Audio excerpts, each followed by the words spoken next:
রমাজান মাসে দুটি সময়ে আল্লাহ তাআলা বান্দার দোয়াকে কবুল করে। বলেন তো কয়টা সময়? দুইটা। এই দুইটা সময় হচ্ছে এমন একটা সময় যে সময় বান্দা দোয়া করতে দেরি হয়, দোয়া কবুল হতে দেরি হয় না। সুবহানাল্লাহ পড়ে। এটা অনেক দামি একটা সময়।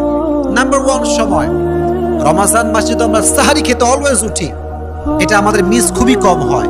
তো যেহেতু আমরা সাহারি খেতে উঠে গিয়েছি, আমরা ট্রাই করব ওযু করে তাহাজ্জুদটা পড়ার জন্য। বেশি না, আপনি 2 রাকাত পড়েন বা 4 রাকাত পড়েন বা 6 রাকাত পড়েন, যা হয় কিন্তু পড়েন।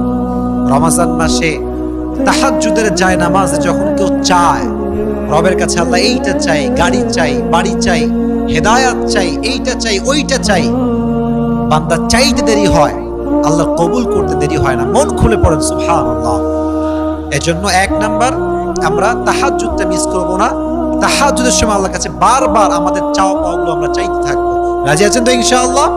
তাহলে 1 নাম্বার তাহাজ্জুদের সময়। কোন সময়? তাহাজ্জুদের সময়। নাম্বার 2, রমাজান মাসে দোয়া কবুল হওয়ার শ্রেষ্ঠ সময় হচ্ছে ইফতারির সময়।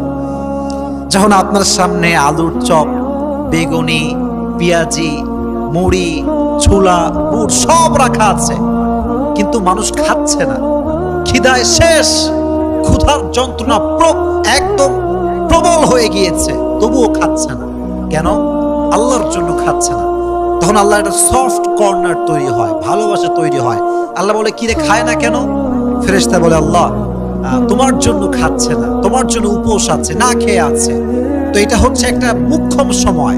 ইফতারির সামনে রেখে যে বান্দা দোয়া করতে পারে, তার দোয়া আরশে আজিমে গিয়ে নক করে। সুবহানাল্লাহ পড়ে।